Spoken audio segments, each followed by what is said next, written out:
सभी भक्तों को श्री शिवाय नमस्तुभ्यम हर हर महादेव।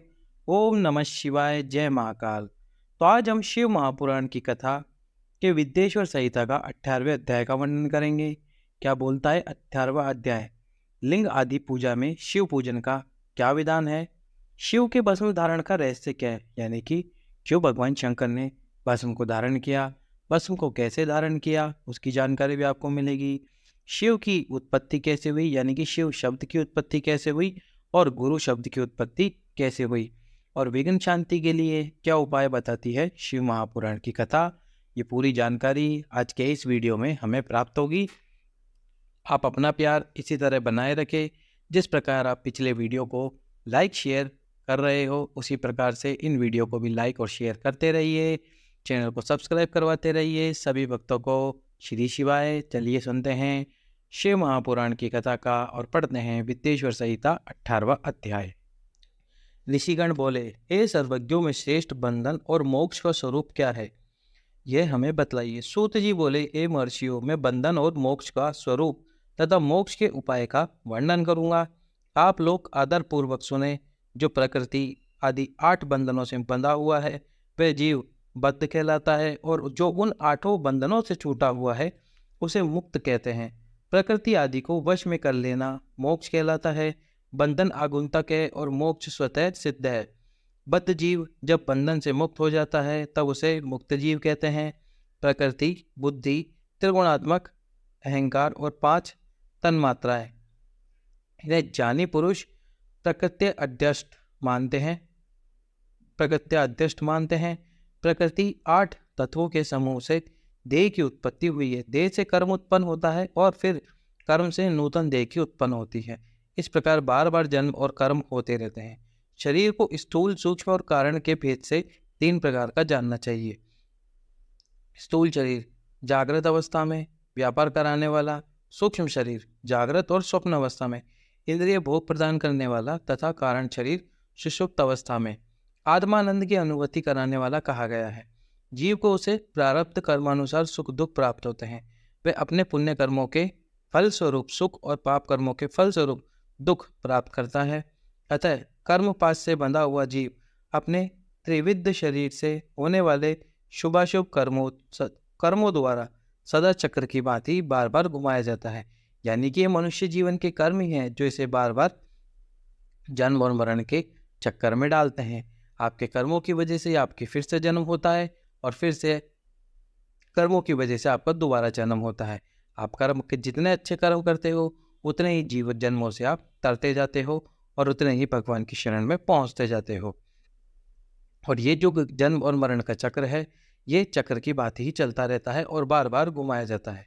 इस चक्रवत भ्रमण की निवृत्ति के लिए चक्रकर्ता का सत्वन एवं आराधन करना चाहिए। प्रकृति आदि जो 8 पाश बतलाए गए हैं उनका समुदाय ही महाचक्र है, और जो प्रकृति से परे हैं वे परमात्मा शिव हैं। भगवान महेश्वर ही प्रकृति आदि महाचक्र के कर्ता हैं, क्योंकि वे प्रकृति से परे हैं।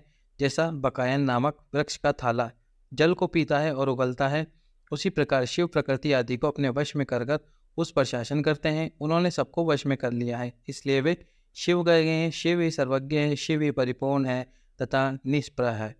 सर्वज्ञता, तृप्ति, अनादिबोध, स्वतंत्र, नित्य, अलुप्त आदि शक्ति आदि से संयुक्त होना और अपने भीतर अनंत शक्तियों को धारण करना, महेश्वर के इन 6 प्रकार के मानसिक ऐश्वर्य को केवल वेद जानता है। अतः भगवान शिव के अनुग्रह से ही प्रकृति आदि 8 तत्व वश में होते हैं। भगवान शिव का कृपा प्रसाद प्राप्त करने के लिए उन्हीं का पूजन करना चाहिए। यानी कि आपको भगवान शंकर की शरण में जाना चाहिए, भगवान शंकर की कृपा प्राप्ति करनी चाहिए। भगवान शंकर की कृपा से ही आपको 8 के 8 तत्व वश में हो जाते हैं। भगवान शंकर पर प्रतिदिन जल समर्पित करें। 1 लोटा जल सारी समस्या का हल। शिव तो परिपूर्ण है, निष्प्रह, उनकी पूजा कैसे हो सकती है? इसका उत्तर यह है कि भगवान शिव के उद्देश्य उनकी प्रसन्नता के लिए किया हुआ सत्कर्म उनके कृपा प्रसाद को प्राप्त कराने वाला होता है। शिवलिंग में, शिव की प्रतिमा में तथा शिव भक्त जनों में शिव की भावना करके उनकी प्रसन्नता के लिए पूजा करनी चाहिए। वह पूजन शरीर से, मन से, वाणी से, धन से भी किया जा सकता है। उस पूजा से प्रकृति से परे महेश्वर पूज कर विशेष कृपा करते हैं, ये सत्य है। शिव की कृपा से कर्म आदि सभी बंधन अपने वश में हो जाते हैं। कर्म से लेकर प्रकृति पर्यंत सब कुछ जब वश में हो जाता है तब वह जीव मुक्त कहलाता है और स्वरात्मा रूप से विराजमान होता है। परमेश्वर शिव की कृपा से जब कर्मजनित शरीर अपने वश में हो जाता है तब भगवान शिव के लोक में निवास प्राप्त होता है। इसी को सालुक्य मुक्ति कहते हैं। तो जब हम भगवान शिव के लोक में निवास प्राप्त कर लेते हैं तो जो हमारी मुक्ति होती है, यानी कि जो मृत्यु के बाद हमारी मुक्ति होती है, वह सालुक्य मुक्ति कहलाती है। जब तन मात्राएं वश में हो जाती हैं तब जीव जगदम्बा सहित शिव का सामीप्य प्राप्त कर लेता है, अतः हम शिव के समीप पहुंच जाते हैं। यह सामीप्य मुक्ति है, उसके आयुध आदि और क्रिया आदि सब कुछ भगवान शिव के समान हो जाते हैं। तो जब हम आदिशक्ति जगदम्बा का सामीप्य प्राप्त कर लेते हैं, सामीप्य मुक्त, तो हमारी सामीप्य मुक्ति हो जाती है और फिर हम भगवान शिव के ही समान यानी उन्हीं के गण के रूप में विराजमान हो जाते हैं। भगवान का महाप्रसाद प्राप्त होने पर भी बुद्धि भी वश में हो जाती है। बुद्धि प्रकृति का कार्य है, उनका वश में होना षष्ठी मार्ग मुक्ति कही गई है। पुनः भगवान का महान अनुग्रह प्राप्त होने पर प्रकृति वश में हो जाएगी। उस समय भगवान शिव का मानसिक ऐश्वर्य बिना यत्न के ही प्राप्त हो जाएगा। सर्वज्ञता आदि जो शिव के ऐश्वर्य है उन्हें पाकर मुक्त मनुष्य, मुक्त पुरुष अपनी आत्मा में ही विराजमान होता है। वेद और शास्त्रों में विश्वास रखने वाले विद्वान पुरुष इसी को सायुज्य मुक्ति कहते हैं। तो मुक्ति 3 प्रकार की बताई गई, सालोक्य मुक्ति, सायुज्य मुक्ति और सामीप्य मुक्ति। और ये मुक्तियाँ हमको कैसे प्राप्त होती है, जो अभी अभी आपने सुना और मैंने आपको पढ़कर बताया।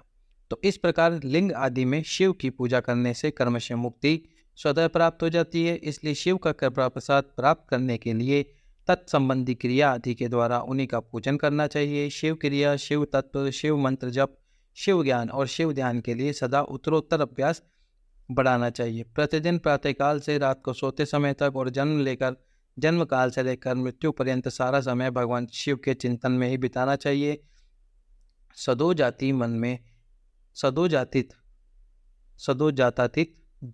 जात आदि मंत्रों तथा नाना प्रकार के पुष्पों से जो शिव की पूजा करता है वह शिव को प्राप्त करता है। ऋषिगण बोले, हे सुब्रत, अब आप लिंग आदि में शिव जी की पूजा का विधान बतलाइए। सूत जी बोले, हे द्विजो, मैं लिंगों के क्रम का यथा वर्णन कर रहा हूँ, आप लोग सुनिए। वह प्रणव ही समस्त अभिष्ट वस्तुओं को देने वाला प्रथम लिंग है, उसे सूक्ष्म प्रणव स्वरूप समझना चाहिए। सूक्ष्म लिंग निष्कल है और स्थूल लिंग सकल है। पंचाक्षर मंत्र को ही स्थूल लिंग कहते हैं। उन दोनों प्रकार के लिंगों का पूजन तब कहलाता है। वे दोनों ही लिंग साक्षात मोक्ष देने वाले हैं। पौरुष लिंग और प्रकृति लिंग के रूप में बहुत से लिंग हैं, उन्हें भगवान शिव ही विस्तार पूर्वक बता सकते हैं, दूसरा कोई नहीं जानता। पृथ्वी के विकारभूत जो लिंग ज्ञात हैं उनको मैं आपको बतलाता हूँ। उनमें प्रथम स्वयंभू लिंग, दूसरा बिंदु लिंग, तीसरा प्रतिष्ठित लिंग, चौथा चल लिंग, पांचवा गुरु लिंग। देव ऋषियों की तपस्या से संतुष्ट होकर उनके समीप प्रकट होने के लिए पृथ्वी के अंतर्गत बीज रूप से व्याप्त हुए भगवान शिव वृक्षों के अंकुर की भांति भूमि को भेद कर नादलिंग रूप में व्याप्त हो जाते हैं। वे सतह व्यक्त हुए शिव ही स्वयं प्रकट होने के कारण स्वयंभू नाम धारण करते हैं। जानी जन उन्हें स्वयंभू लिंग के रूप में जानते हैं। उस स्वयंभू लिंग की पूजा से उपासक का ज्ञान स्वयं ही बढ़ने लगता है। सोने चांदी आदि के पत्र पर, भूमि पर अथवा वेदी पर अपने हाथ से लिखित जो शुद्ध प्रणव व मंत्र रूप लिंग है उसमें तथा यंत्र लिंग का आलेखन करके उसमें भगवान शिव की प्रतिष्ठा और आवाहन करे। ऐसा बिंदु नाद में लिंग स्थावर और जंगम दोनों ही प्रकार का होता है। इसमें शिव का दर्शन भावना में ही है, इसमें संदेह नहीं है। जिसको जहाँ भगवान शंकर के प्रकट होने का विश्वास हो उसके लिए वही प्रकट होकर वे अभिष्ट फल प्रदान करते हैं। अपने हाथ से लिखे हुए यंत्र में अथवा अकृत्रिम स्थावर आदि में भगवान शिव का आह्वान करके 16 उपचारों से उनकी पूजा करे। ऐसा करने से साधक स्वयं ही ऐश्वर्य को प्राप्त कर लेता है और इस साधन के अभ्यास से उसको ज्ञान भी प्राप्त हो जाता है। देवताओं और ऋषियों ने आत्मसिद्धि के लिए अपने हाथ से वैदिक मंत्रों के उच्चारण पूर्वक शुद्ध मंडल में शुद्ध भावना द्वारा जिस उत्तम शिवलिंग की स्थापना की उसे पौरुष लिंग कहते हैं तथा वही प्रतिष्ठित लिंग कहा जाता है। उस लिंग की पूजा करने से सदा पौरुष ऐश्वर्य की प्राप्ति होती है। महान ब्राह्मणों और महाधनी राजाओं द्वारा किसी शिल्पी से शिवलिंग का निर्माण कराकर मंत्र पूर्वक जिस लिंग की स्थापना या प्रतिष्ठा की गई हो वह प्रकृति लिंग है, वह शिवलिंग है। प्रकृत ऐश्वर्य भोगों को देने वाला जो शक्तिशाली और नित्य होता है उसे पौरुष लिंग कहते हैं। जो दुर्लभ तथा अनित्य होता है वह प्रकृति लिंग कहा जाता है। लिंग नाभि, जीवा, नासिकाग्र, नासिका का अग्रभाग और शिखा के क्रम से कटी, हृदय और मस्तक तीनों स्थानों से जो लिंग की भावना चली गई है उस आध्यात्मिक लिंग को ही चल लिंग कहते हैं। पर्वत को पौरुष लिंग बताया गया है और भूतल को विद्वान पुरुष प्रकृति लिंग मानते हैं। वृक्ष आदि को पौरुष लिंग जानना चाहिए। गुल्म आदि को प्रकृति लिंग कहा गया है। साठी नामक धान्य को प्रकृति लिंग समझना चाहिए। शाली, अग्नि एवं गेहूं को पौरुष लिंग, अणिमा आदि आठों सिद्धियों को देने वाला जो ऐश्वर्य उसे पौरुष ऐश्वर्य जानना चाहिए। सुंदर स्त्री तथा धन आदि विषयों को आस्तिक पुरुष प्राकृतिक ऐश्वर्य कहते हैं। चल लिंग में सबसे प्रथम रसलिंग का वर्णन किया जाता है। रसलिंग ब्राह्मणों को उनकी सारी अभिष्ट वस्तुओं को देने वाला है। शुभ कारक बाणलिंग क्षत्रियों को महान राज्य की प्राप्ति कराने वाला है। स्वर्णलिंग वैश्यों को महाधनपति का पद प्रदान करने वाला है तथा सुंदर शिलालिंग शूद्रों को महाशुद्धि देने वाला है। स्फटिकलिंग तथा बाणलिंग सब लोगों को उनकी समस्त कामनाएं प्रदान करते हैं। अपना न हो तो दूसरे का स्फटिक या बाणलिंग भी पूजा के लिए निषिद्ध नहीं। स्त्रियां विशेषतः सद्भावों के लिए पार्थिव लिंग की पूजा का विधान है। प्रवृत्ति मार्ग में स्थित विधवाओं के लिए स्फटिक लिंग की पूजा बतलाई गई है, परंतु विरक्त विधवाओं के लिए रसलिंग की पूजा को ही श्रेष्ठ कहा गया है। ये सुव्रतो, अब श्रेष्ठ कहा गया का मतलब ये है कि वो उत्तम होता है, लेकिन आप भी जो भी है इस जीव समुदाय में जो भी पुरुष या नारी है वह पार्थिव शिवलिंग की पूजा भी कर सकती है, स्फटिक लिंग की पूजा भी कर सकती है। ये सुव्रतो, बचपन में, युवावस्था में और बुढ़ापे में भी शुद्ध स्फटिक में शिवलिंग का पूजन स्त्रियों पर समस्त भोग प्रदान करने वाला है। और यदि माताएं बहनें स्फटिक लिंग की पूजा करती है तो उनको सारे भोग सब कुछ प्राप्त हो जाता है। गृहस्थ स्त्रियों के लिए पीठ पूजा भूतल पर संपूर्ण अभिष्ट को देने वाली है। प्रवृत्ति मार्ग में चलने वाला पुरुष सुपात्र गुरु के सहयोग से ही समस्त पूजा कर्म संपन्न करे। इष्ट देव का अभिषेक करने के पश्चात अगहनी के चावल से बने हुए खीर आदि पकवानों द्वारा नैवेद्य अर्पण करे। पूजा के अंत में शिवलिंग को पधार कर घर के भीतर पृथक संपुट में स्थापित करे। जो निवृत्ति मार्ग के पुरुष हैं उनके लिए हाथ पर ही शिवलिंग पूजा का विधान है। उन्हें भिक्षादि से प्राप्त हुए अपने भोजन को नैवेद्य रूप में निवेदित करना चाहिए। निवृत्त पुरुषों के लिए सूक्ष्म लिंग श्रेष्ठ बतलाया गया है। वे विभूति के द्वारा पूजन करें, विभूति को ही नैवेद्य रूप से निवेदित करें।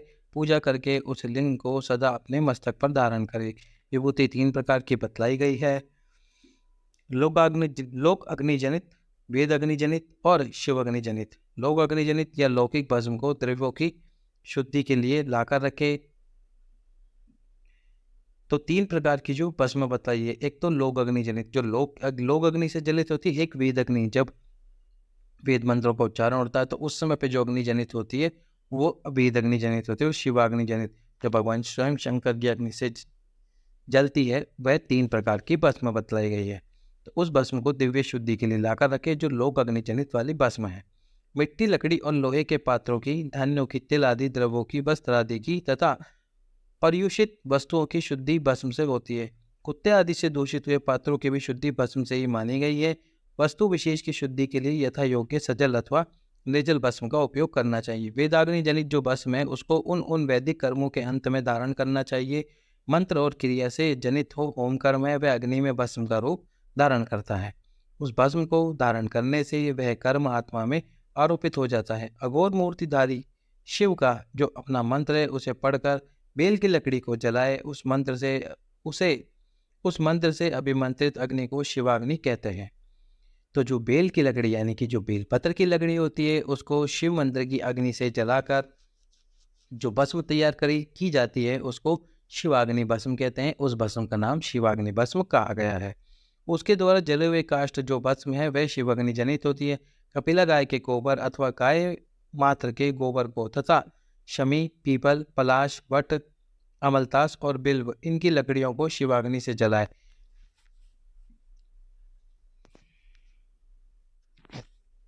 फिर उस भस्म को कपड़े से अच्छी तरह छानकर नए घड़े में भरकर रख दे। उसे समय समय पर अपनी कांति या शोभा की वृद्धि के लिए धारण करे। ऐसा करने वाला पुरुष सम्मानित एवं पूजित होता है।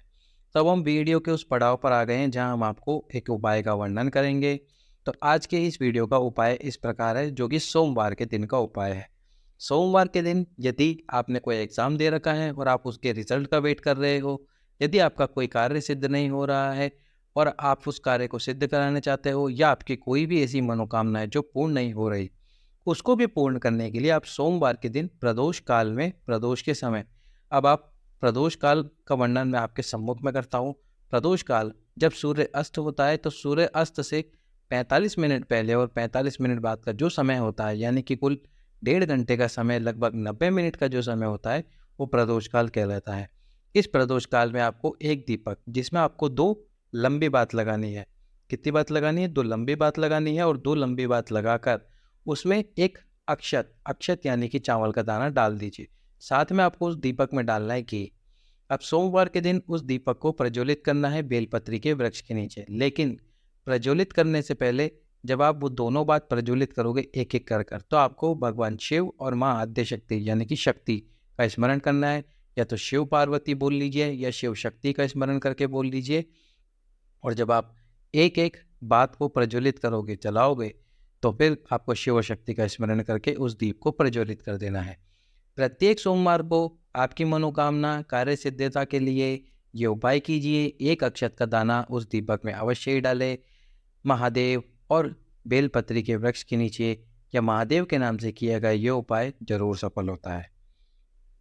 पूर्व काल में भगवान शिव ने भस्म शब्द का ऐसा ही अर्थ प्रकट किया, जैसे राजा अपने राज्य में सारभूत कर को ग्रहण करता है, जैसे मनुष्य सस्य आदि को जलाकर यानी कि पकाकर उसका सार ग्रहण करते हैं, तथा जैसे जठरा नल नाना प्रकार के भक्ष्य भोज्य आदि पदार्थों को भारी मात्रा में ग्रहण करके उसे जलाकर सार तर वस्तु ग्रहण करता है और उस सारतर वस्तु से स्वदेह का पोषण करता है। उसी प्रकार पंचकर्ता परमेश्वर शिव ने भी अपने खाद्य रूप से विद्यमान प्रपंच को जलाकर भस्म रूप से उसके सार तत्व को ग्रहण किया। प्रपंच को दग्ध करके शिव ने उसके भस्म को अपने शरीर में लगाया। उन्हें विभूति पोतने के बहाने जगत के सार को ही ग्रहण किया। शिव ने अपने शरीर में अपने लिए रत्न स्वरूप भस्म को इस प्रकार स्थापित किया। आकाश के सार तत्व से केश, वायु के सार तत्व से मुख, अग्नि के सार तत्व से हृदय, जल के सार तत्व से कटिभाग और पृथ्वी के सार तत्व से घुटने को धारण किया। इसी तरह उनके सारे अंग विभिन्न वस्तुओं के सार रूप हैं। महेश्वर ने अपने ललाट के मध्य में तिलक रूप से त्रिपुंड धारण किया है। वे ब्रह्मा, विष्णु और रुद्र का सार तत्व है। वे इन सब वस्तुओं को जगत के अभ्युदय का हेतु मानते हैं। इन भगवान शिव ने ही प्रपंच के सार सर्वस्व को अपने वश में किया है, अतः इन्हें अपने वश में करने वाला दूसरा कोई नहीं है, इसलिए वे शिव कहे गए हैं। जैसे समस्त मृगों का हिंसक मृग पशु सिंह कहलाता है, उसी और उसकी हिंसा करने वाला दूसरा कोई मृग नहीं, अतः उसे सिंह कहा गया है। शकार का अर्थ है नित्य सुख एवं आनंद। इकार को पुरुष और वकार को अमृत स्वरूपा शक्ति कहा गया है। इन सबका सम्मिलित रूप ही शिव कहलाता है। अतः इन रूप में भगवान शिव को अपनी आत्मा मानकर उनकी पूजा करनी चाहिए। साधक पहले अपने अंगों में भस्म लगाए, फिर ललाट में उत्तम त्रिपुंड लगाए। पूजा काल में सजल भस्म का उपयोग होता है और द्रव्य शुद्धि के लिए निर्जल भस्म का। दिन हो अथवा रात्रि, नारी हो पुरुष, पूजा करने के लिए उसे भस्म जल सहित त्रिपुंड रूप में धारण करनी चाहिए। जल मिश्रित भस्म को त्रिपुंड में धारण को जो व्यक्ति शिव की पूजा करता है, उसे सांग शिव की पूजा का फल तुरंत प्राप्त हो जाता है। यह सुनिश्चित है। जो प्राणी शिव मंत्र के द्वारा भस्म को धारण करता है, वे सभी यानी कि ब्रह्मचर्य, गृहस्थ, वानप्रस्थ और संन्यास आश्रमों में श्रेष्ठ होता है और उसे शिवाश्रमी कहा जाता है, क्योंकि वह एकमात्र शिव को ही परम श्रेष्ठ मानता है। शिव व्रत में एकमात्र शिव में ही निष्ठा रखने वाले को ना तो अशौच का दोष लगता है और ना ही सूतक का। ललाट के अग्रभाग में अपने हाथ से या गुरु के हाथ से श्वेत भस्म या मिट्टी से तिलक लगाना चाहिए। यह शिव भक्त का लक्षण है। जो गुणों का रोध करता है वह गुरु है। यह गुरु शब्द का विग्रह कहा गया है। गुणातीत परम शिव राजस आदि सविकार गुणों का अवरोध करते हैं, दूर हटाते हैं, इसलिए वे सबके गुरु रूप का आश्रय लेकर स्थित है। गुरु विश्वासी शिष्यों के तीनों गुणों को पहले दूर करके उन्हें शिव तत्व का बोध कराते हैं, इसलिए गुरु कहलाते हैं। अतः बुद्धिमान शिष्य को उनके शरीर को गुरुलिंग सेवा से शास्त्र ज्ञान प्राप्त होता है। अपनी शक्ति से शाक्य अथवा अशक्य जिस बात का भी आदेश गुरु ने किया हो उसका पालन प्राण और धन लगाकर पवित्र आत्मा शिष्य करता है। इसलिए इस प्रकार अनुशासित रहने वाले को शिष्य कहा जाता है। सुशील शिष्य को शरीर धारण करने के सभी साधन गुरु को अर्पित करके तथा अन्न का पहला पाक उन्हें समर्पित करके उनकी आज्ञा लेकर भोजन करना चाहिए। शिष्य को निरंतर गुरु के सानिध्य के कारण पुत्र कहा जाता है। जिह रूप लिंग से मंत्र रूपी शुक्र का कान रूपी योनि में आदान करके जो पुत्र उत्पन्न होता है उसे मंत्र पुत्र कहते हैं। उसे अपने पिता स्वरूप गुरु की सेवा करनी चाहिए। शरीर को उत्पन्न करने वाला पिता तो संसार प्रपंच में पुत्र को डुबोता है। ज्ञान देने वाला गुरु पिता संसार सागर से पार कर देता है। इन दोनों पिताओं के अंतर को जानकर गुरु रूप पिता की अपने कमाए धन से तथा अपने शरीर से विशेष सेवा पूजा करनी चाहिए। पैर से केश पर्यंत जो गुरु के शरीर के अंग हैं उनके भिन्न भिन्न प्रकार से यथा स्वयं अर्जित धन के द्वारा उपयोग की सामग्री प्राप्त कराकर अपने हाथों से पैर दबाकर स्नान अभिषेक आदि कराकर तथा नैवेद्य भोजन आदि देकर पूजा करनी चाहिए। गुरु की पूजा ही परमात्मा शिव की पूजा है। गुरु के उपयोग से बचा हुआ सारा पदार्थ आत्मशुद्धि करने वाला है। हे द्विजो, गुरु का शेष जल तथा अन्न आदि से बना हुआ शिवोस्थित शिव भक्तों और शिष्यों के लिए गाह्य तथा भोज्य है। गुरु की आज्ञा के बिना उपयोग में लाया हुआ सब कुछ वैसा ही है जैसे चोर चोरी करके लाई हुई वस्तु का उपयोग करता है। गुरु से भी विशेष ज्ञानवान पुरुष मिल जाए तो उसे भी यत्नपूर्वक गुरु बना लेना चाहिए। अज्ञान रूपी बंधन से छूटना ही जीव मात्र के लिए साधन पुरुषार्थ है। अतः जो विशेष ज्ञानवान है वही जीव उस बंधन से छुड़ा सकता है। कर्म की सांगोपाक पूर्ति के लिए पहले विघ्न शांति करनी चाहिए। निर्विघ्नता पूर्वक तथा सांग संपन्न हुआ कार्य ही सफल होता है। इसलिए सभी कर्मों के प्रारंभ में बुद्धिमान व्यक्ति को विघ्न विनाशक गणपति का पूजन करना चाहिए। सभी बाधाओं को दूर करने के लिए विद्वान व्यक्ति को सभी देवताओं की पूजा करनी चाहिए। ज्वर आदि ग्रंथि रोग आध्यात्मिक बाधा कही जाती है। पिशाच और सियार आदि का दिखना, बॉम्बी का जमीन पर उठ जाना, अकस्मात छिपकली आदि जंतुओं का गिरना, घर में कच्छ सांप दुष्ट स्त्री का दिखना, वृक्ष नारी और गो आदि की प्रसूति का दर्शन होना आगामी दुख का संकेत होता है। अतः ये आदि भौतिक बाधा मानी जाती है। किसी अपवित्र वस्तु का गिरना, बिजली गिरना, महामारी, ज्वरमारी, हेजा और गुमारी, मसूरी का एक प्रकार का शीतला रोग, जन्म नक्षत्र पर ग्रहण, संक्रांति, अपनी राशि में अनेक ग्रहों का योग होना तथा दुस्वप्न दर्शन आदि देविक बाधा कही जाती है। शव, चांडाल और पतित का स्पर्श अथवा इनका घर के भीतर आना भावी दुख का सूचक होता है। बुद्धिमान व्यक्ति को चाहिए कि उस दोष की शांति के लिए शांति यज्ञ करे। किसी मंदिर, गौशाला, यज्ञशाला अथवा घर के आंगन में जहाँ 2 हाथ पर ऊंची जमीन हो उसे अच्छी तरह साफ करके उस पर एक बार दान रखकर उसे फैला दे। उसके बीच में कमल बनाए तथा कोण सहित 8 दिशाओं में भी कमल बना दे। फिर प्रधान कलश में सूत्र बांधकर तथा गूगल की धूप दिखाकर उसे बीच में तथा दिशाओं में बनाए गए कमलों पर अन्य 8 कलश स्थापित करे। 8 कलश में कमल, आमर पल्लव, कुशा डालकर गंध आदि पंचद्रव्य से युक्त मंत्रपूत जल से उन्हें भरे। उन समत कलशों में नीलम आदि नवरत्नों को क्रमशः डालना चाहिए। तत्पश्चात बुद्धिमान यजमान कर्म कांड जानने वाले सपत्निक आचार्य का वर्ण करे। भगवान विष्णु की स्वर्ण प्रतिमा तथा इंद्र आदि देवताओं की भी प्रतिमाएं बनाकर उन कलश में छोड़े। पूर्ण पात्र से ढके हुए मध्य कलश पर भगवान विष्णु का आह्वान करके उनकी पूजा करे। पूर्व दिशा से प्रारंभ करके सभी दिशाओं में मंत्र अनुसार इंद्र आदि का क्रमशः पूजन करना चाहिए। उनके नामों में चतुर्थी विभक्ति सहित नमा का प्रयोग करते हुए उनका पूजन करना चाहिए। आह्वान आदि सारे कार्य आचार्य द्वारा संपन्न कराए तथा आचार्य और ऋतुजदों सहित उन देवताओं के मंत्रों को 100 बार जपे। कलशों की पश्चिम दिशा में जप के बाद होम करना चाहिए। हे विद्वजनों, जप होम करोड़, लाख, हजार तथा 108 की संख्या में हो सकता है। इस विधि से 1 दिन, 9 दिन अथवा 40 दिनों में शेष काल की व्यवस्था के अनुसार शांति यज्ञ यथोचित रूप में संपन्न करें। शांति के लिए शमी अथवा व्रती, रोजगार के लिए पलाश की समाधि से अन्न ग्रत अथवा सुगंधित द्रव्य से देवताओं के नाम अथवा मंत्रों से हवन करना चाहिए। प्रारंभ में जिस द्रव्य का उपयोग किया जाता है अंत तक उसी का प्रयोग करते रहना चाहिए। अंतिम दिन पुण्यावाचन कराकर कलशों के जल से प्रोक्षण करना चाहिए। तत्पश्चात आहुति की संख्या के बराबर ब्राह्मणों को भोजन कराए। हे विद्वानों, आचार्य और ऋत्विजों को भविष्य का भोजन कराना चाहिए। सूर्य आदि नवग्रहों को होम के अंत में पूजन कराना चाहिए। ऋत्विजन ऋत्विजों को क्रमानुसार नवरत्नों की दीक्षा देनी चाहिए। तत्पश्चात 10 दान करे और उसके बाद भूयसी दान करना चाहिए। बालक यज्ञोपवीति, गृहस्थाश्रमी और वानप्रस्थियों को धन का दान करना चाहिए। तत्पश्चात कन्या, सधवा और विधवा स्त्रियों को देने के लिए अनंतर बची हुई तथा यज्ञ में बची हुई सारी सामग्री आचार्य को समर्पित कर देनी चाहिए। उत्पात, महामारी और दुखों के स्वामी यमराज माने जाते हैं, इसलिए यमराज की प्रसन्नता के लिए काल प्रतिमा का दान करना चाहिए। 100 निशक तथा 10 निशक के परिमाण की पाश और अंकुश धारण की हुई पुरुष के आकार की स्वर्ण प्रतिमा बनाए।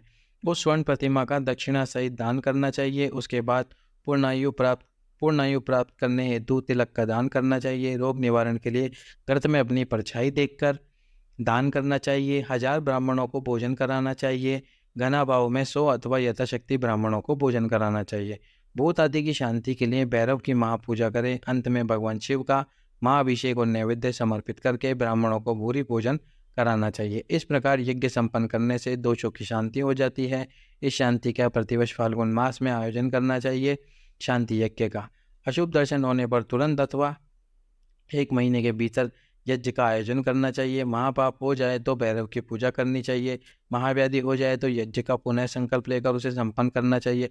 अकिंचन दरिद्र व्यक्ति को केवल दीप दान करे। उतना भी ना हो सके तो स्नान करके कुछ दान करे। 108, 1000, 10,000, 1 लाख या 1 करोड़ मंत्र से भगवान सूर्य को नमस्कार करे। इस नमस्कारात्मक यज्ञ से सभी देवता प्रसन्न हो जाते हैं। भगवान शिव की इस प्रकार प्रार्थना करे, मेरी बुद्धि आपके ज्योतिर्मय पूर्ण स्वरूप में लगी है। मुझ में जो अहंता थी वह आपके दर्शन से नष्ट हो गई है। मैं अपनी देह से आपको प्रणाम करता हूँ। हे प्रभु, आप महान हैं, आप पूर्ण हैं और मेरा स्वरूप भी आप ही हैं। तो भी इस समय में आपका दास हो। इस प्रकार यथा योग्य नमस्कार पूर्वक स्व आत्मा यज्ञ करना चाहिए। तत्पश्चात भगवान शिव को नैवेद्य देकर तांबुल समर्पित करना चाहिए।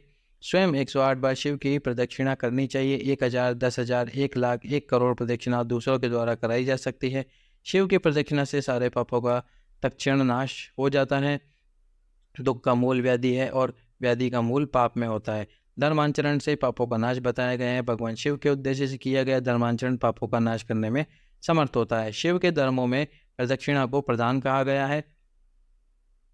क्रिया से जपरूप होकर प्रणव की प्रदक्षिणा बन जाता है। जन्म और मरण का द्वंद्व ही माया चक्र कहा गया है। शिव का माया चक्र ही बलिपीठ कहलाता है। बलिपीठ से आरंभ करके प्रदक्षिणा के क्रम से एक पैर के पीछे दूसरा पैर रखते हुए बलिपीठ में पुनः प्रवेश करना चाहिए। तत्पश्चात नमस्कार करना चाहिए। इससे प्रदक्षिणा कहा जाता है। बलिपीठ से बाहर निकलना, जन्म प्राप्त होना और नमस्कार करना ही आत्मसमर्पण है। जन्म और मरण रूप द्वंद्व भगवान शिव की माया से प्राप्त होता है। जो इन दोनों को शिव की माया को ही अर्पित कर देता है वह फिर शरीर के बंधन में नहीं पड़ता। जब तक शरीर रहता है तब तक जो क्रिया के ही अधीन है वह जीवबद्ध कहलाता है। स्थूल, सूक्ष्म और कारण तीनों शरीर को वश में कर लेने पर जीव का मोक्ष हो जाता है। ऐसे ज्ञानी पुरुष का कथन है, माया चक्र के निर्माता भगवान शिव ही परम कारण है। वे अपनी माया के दिए हुए द्वंद्व का स्वयं ही परिमार्जन करते हैं। अतः शिव के द्वारा कल्पित हुआ द्वंद्व उन्हीं को समर्पित कर देना चाहिए। हे विद्वानों, प्रदक्षिणा और नमस्कार शिव को अति प्रिय है, ऐसा जानना चाहिए। भगवान शिव की प्रदक्षिणा, नमस्कार और षोडोपचार पूजन अत्यंत फलदायी होता है। ऐसा कोई पाप इस पृथ्वी पर नहीं है जो शिव प्रदक्षिणा से नष्ट ना हो सके। इसलिए प्रदक्षिणा का आश्रय लेकर सभी पापों का नाश कर लेना चाहिए। जो शिव की पूजा में तत्पर हो वह मौन रहे, सत्य आदि गुणों से संयुक्त हो तथा क्रिया, जप, तप, ध्यान में से एक एक का अनुष्ठान करते रहे। ऐश्वर्य, दिव्य शरीर की प्राप्ति, ज्ञान का उदय, अज्ञान का निवारण और भगवान शिव के सामीप्य का लाभ, ये कर्मशय क्रिया आदि के फल हैं। निष्काम कर्म करने से अज्ञान का निवारण हो जाने के कारण शिव भक्त पुरुष उसके यथा योग्य फल को पाता है। शिव भक्त पुरुष देश, काल, शरीर और धन के अनुसार यथा योग्य क्रिया आदि का अनुष्ठान करे। नए उपार्जित उत्तम धन से निर्वाह करते हुए विद्वान पुरुष शिव के स्थान में निवास करे। जीव हिंसा आदि से रहित हो अत्यंत क्लेश शून्य जीवन बताते हुए पंचाक्षर मंत्र के जप से अभिमंत्रित अन्न और जल को सुख रूप माना गया है। अथवा यह भी कहते हैं कि दरिद्र पुरुष के लिए भिक्षा से प्राप्त हुआ अन्न ज्ञान देने वाला होता है। शिव भक्त को भिक्षापन प्राप्त हो तो वह शिव भक्ति को बढ़ाने वाला होता है। शिव योगी पुरुष भिक्षापन को शंभु सत्र कहते हैं। जिस किसी भी उपाय से जहाँ कहीं भी भूतल पर शुद्ध अन्न का भोजन करते हुए सदा मौन भाव से रहे और अपने साधन का रहस्य किसी पर भी प्रकट ना करे। भक्तों के समक्ष शिव के महात्म्य को प्रकाशित करे। शिव मंत्र के रहस्य को भगवान शिव ही जानते हैं, दूसरा कोई नहीं जानता। शिव भक्त को सदा शिवलिंग के आश्रित होकर वास करना चाहिए। हे ब्राह्मणों, शिवलिंगाश्रय के प्रभाव से वह भक्त भी शिव रूपी हो जाता है। चरलिंग की पूजा करने से वह कर्मशः अवश्य ही मुक्त हो जाता है। महर्षि व्यास ने पूर्व काल में जो कहा था और मैंने जैसा सुना था, उस सब साध्य और साधन का संक्षेप में मैंने वर्णन कर दिया। आप सबका कल्याण हो। भगवान शिव में आपकी दृढ़ भक्ति बनी रहे। जो मनुष्य इस अध्याय का पाठ करता है अथवा जो इसे सुनता है, हे विजयजनों, यह भगवान शिव की कृपा से शिव ज्ञान को प्राप्त कर लेता है। आप सभी को भी शिव ज्ञान प्राप्त हो। इस अध्याय को पूरा पूरा सुने ताकि आपको भी शिव की प्राप्ति हो सके और शिव की कृपा आपके ऊपर प्राप्त हो। सभी भक्तों को श्री शिवाय नमस्तु।